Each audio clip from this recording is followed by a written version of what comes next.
So we'll be looking at the consonant vowel pattern of Akkadian signs, and we'll be looking at the first version of each vocalization of a consonant vowel.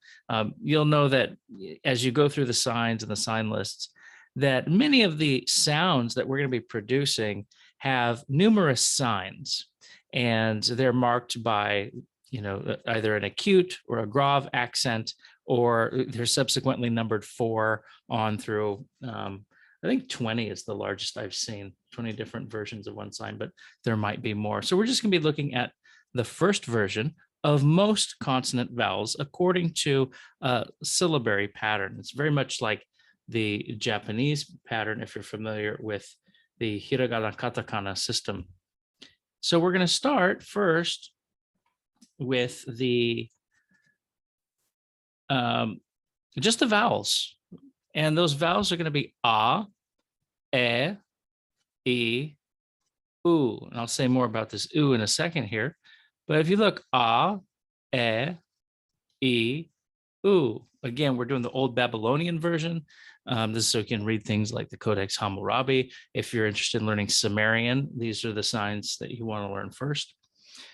So all of these are just a vowel, and they're very frequent, except for this one, u, which you'll see in numbers and things like that. But there's actually a couple different u's that are frequent. U2, you'll notice, has the acute accent, and it's this sign. You'll see it in words like ul for not. U3 is usually the conjunction and. So it's good to be familiar with these two u's, even though u1 is the u1, right? And the rest of the chart's going to be the ones for these. But go back over this and, commit these to memory. Okay, now we're going to be combining the consonant with the vowel here, right? So here we have ga, ge or gi, and gu. Ka, ke or ki, and ku. Ka, ke or ki, and ku. And just going down, ga, ka, ka. Ge or gi, ke or ki, ke or ki. Gu, ku, and ku. That Q sound is common to Semitic languages, but we don't necessarily pronounce our Q's that way, when we speak English. It's kind of a pop in the back of the throat. It's a guttural. All right. Now we have our labials. We've got pa, pe or p, and pu.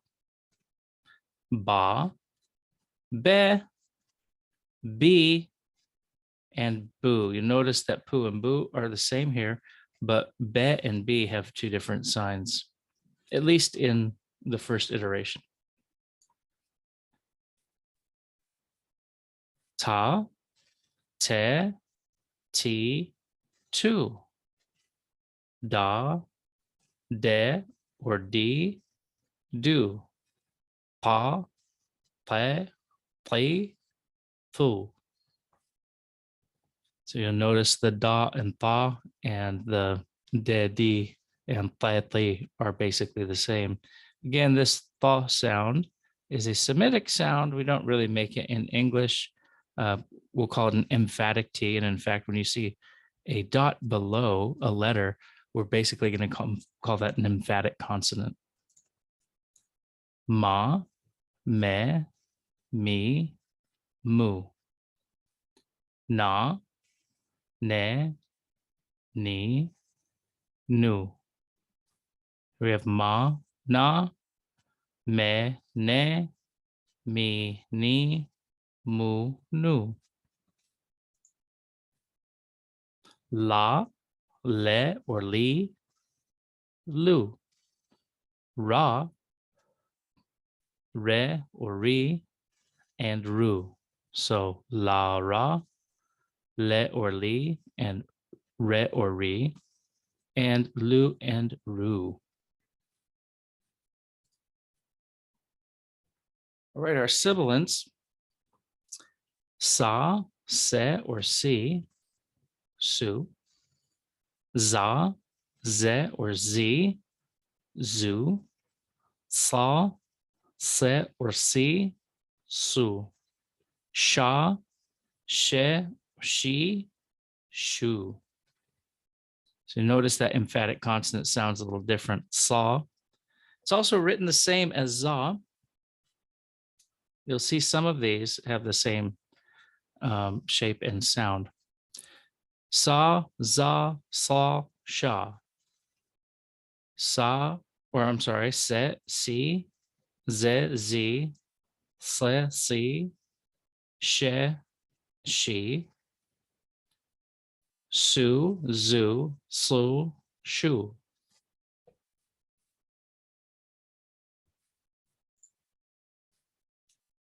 All right, and I think this is our last slide. We have wa, ya, and